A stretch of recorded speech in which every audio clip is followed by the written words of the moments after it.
Bonjour. L'option numéro 9, Keyboard Manager. Alors, Keyboard Manager va servir à remapper des touches ou des raccourcis. Alors, que veut dire remapper? C'est remplacer un raccourci, par exemple, par une touche. Dans l'exemple que vous voyez devant vous, j'ai remplacé CTRL-C, c'est-à-dire le copier, le raccourci CTRL-C copier, par la touche AND du clavier, la touche AND qui se situe juste à côté de la touche Supre du clavier.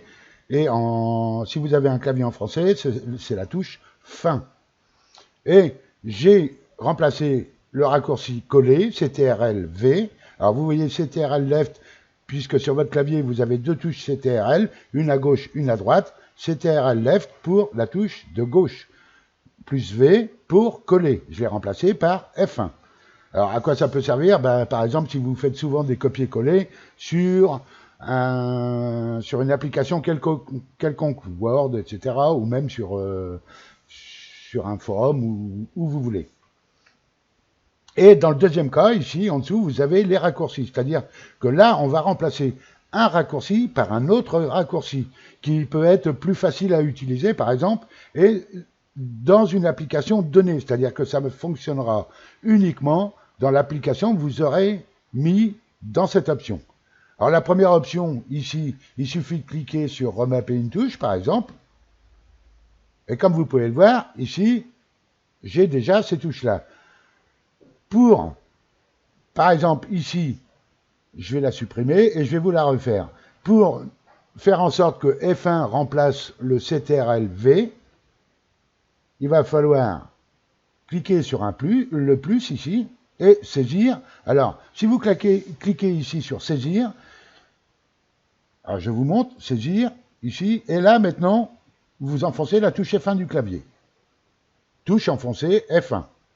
Vous cliquez sur OK, ici, et maintenant je veux que ça remplace le CTRL-V. Donc je saisis, ici, vous mettez le CTRL de gauche, hein, bien entendu, CTRL left, ça va vous mettre OK, et vous ressaisissez ici. Ou bien, vous cliquez sur l'ascenseur et vous enfoncez la touche V de votre clavier. V, comme ceci. Et vous la sélectionnez. Et là, maintenant, je viens de remplacer le coller par F1. Vous cliquez sur OK, vous aurez un petit message comme ça, mais c'est pas la peine d'en tenir compte, vous pouvez continuer quand même. Et maintenant, vous avez votre touche F1 qui remplace le CTRL V de coller. Ici, c'est pareil pour remapper un raccourci. Vous voulez que un raccourci donné, c'est-à-dire le vôtre, vous préférez le vôtre, ici dans ce cas-là, le Shift Right. Alors, le Shift, c'est la majuscule à droite et pas à gauche. Et M, qui sont juste à côté l'une de l'autre, remplace le CTRL à gauche, V de coller. Et je veux que ça fonctionne uniquement dans Word.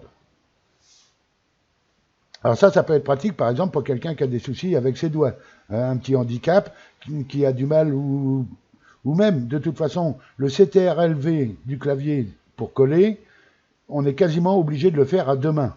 Les touches sont assez éloignées. Maintenant, avec le Shift à droite et M, vous pouvez le faire qu'avec une seule main. Par exemple, ça peut être plus facile. Et si vous faites ça, hein, décoller souvent dans une application donnée, dans l'exemple ici c'est Word, eh bien, vous mettez Word, vous faites ce raccourci, c'est-à-dire vous remplacez CTRL-V par Shift M à droite, et dans ce cas, ensuite, pour coller, eh bien, il vous suffira de faire Shift à droite M pour coller votre texte. Ce qui est beaucoup plus rapide et qui peut être intéressant pour des personnes qui ont un petit handicap. Prochaine vidéo, l'utilitaire de souris.